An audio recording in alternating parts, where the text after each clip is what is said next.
自人类文明伊始，婚姻与爱情就是一个亘古不变的话题。现代社会的飞速发展，婚姻当中的各种问题凸显，离婚率居高不下。除去生活琐事，无性与出轨成为了不可忽视的两大离婚主因。2017年的日本电影《昼颜》就讲述了这样一个与无性婚姻和出轨相关的故事，引发人们对于婚姻和人性的思考。错过一次的婚姻，我们该如何重来？故事开始，女主小美是一个普通的日本家庭主妇，她每日重复的工作就是在餐厅打工，回家做家务。结婚5年来，小美一直过着无性的婚姻生活，年轻的小美心中苦不堪言。机缘巧合之下，她认识了生物老师北野，小美这才开始直面自己的婚姻问题。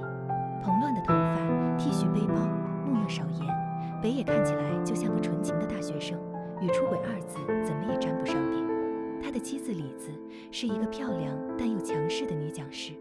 单纯的小美曾对出轨行径表示不耻，但却在多次偶遇中渐渐爱上了北野老师。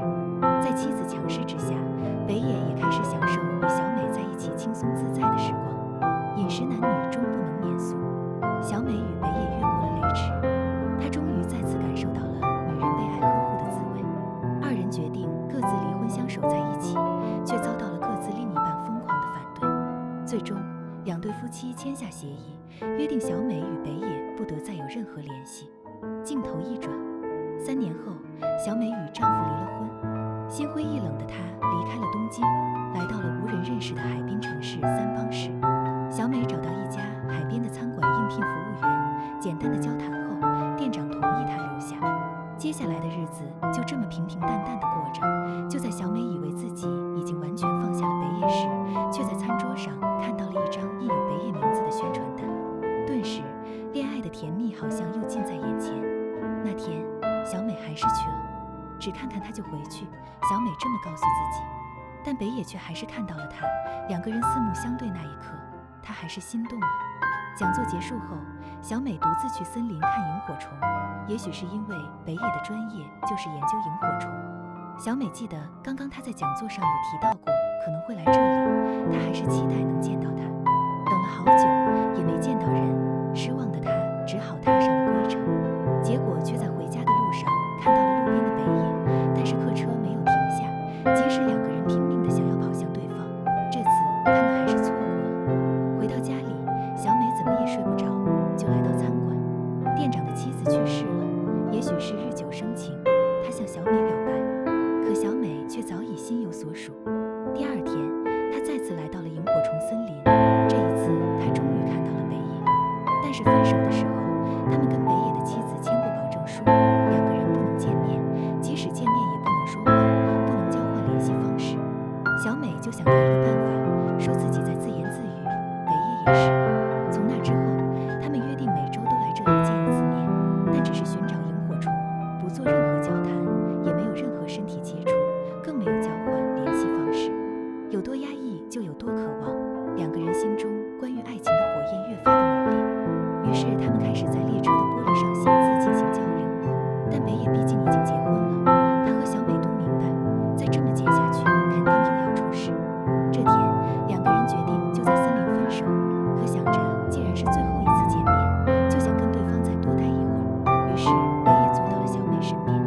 可是说巧不巧，这一切恰巧被北野的妻子看见了。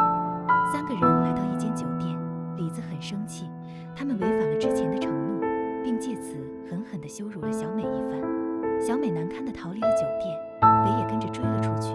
他承诺这次一定会和妻子做个了结。时间就这么又过了9个月，2个人还是和往常一样在森林见面，享受着爱情的美好。北野准备要离婚了，在浪漫的山间，2个人也彻底打破了之前不再有身体接触的约定。之后，北野就准备搬去和小美一起住。这天，小美来到海边和店长一起钓鱼，店长还是没有放弃追求小美，即使她现在有男朋友。小美坦白了自己和北野的不正当男女关系。回到家后，小美无意间看到了北野的请假单，奇怪他请假是要去哪里呢？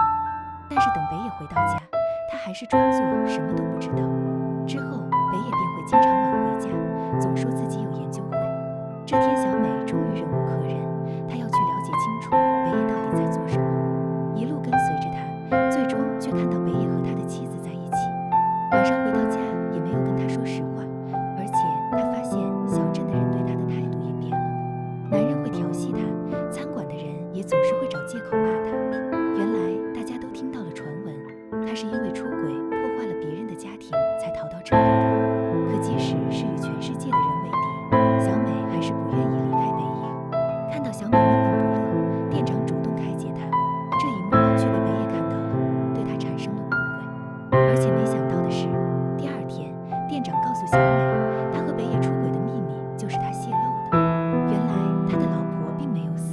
也是和小美一样出轨了，所以他才辞了工作来到这里。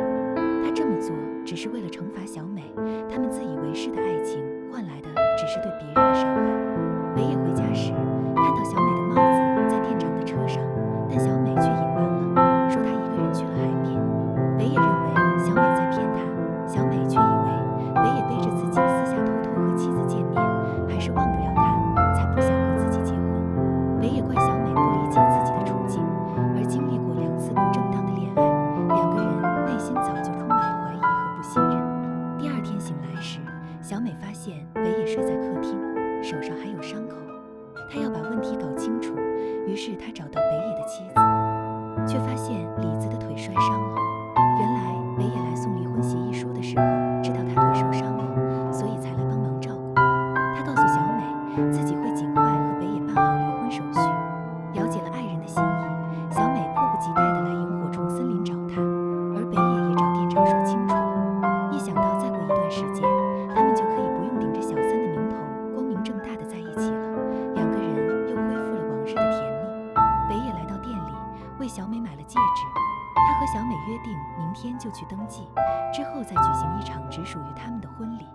北野来拿协议书，李子还热心送他去车站，可路上他却后悔了，他不能接受没有北野的人生。车越开越快，结果从桥上翻了下去。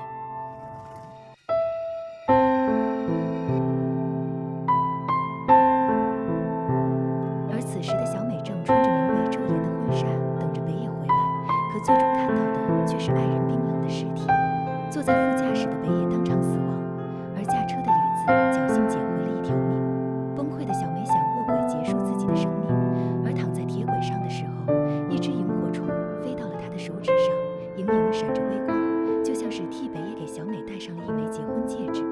但短暂的停留后，萤火虫飞入了夜空，融入万千星点之中。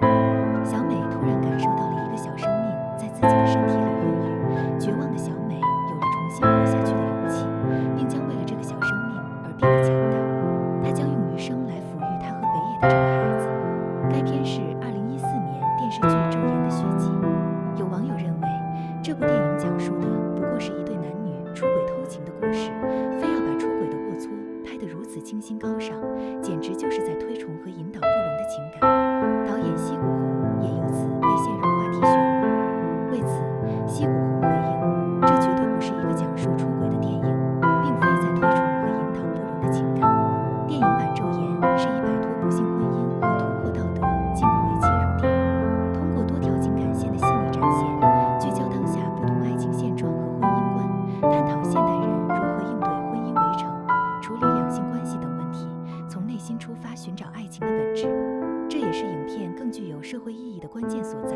希望大家在看过之后，可以唤醒对于恋爱、婚姻关系深层次思考，学会如何去爱。好了，今天的电影到这就结束了，感谢您的点赞加关注，我们下期再见。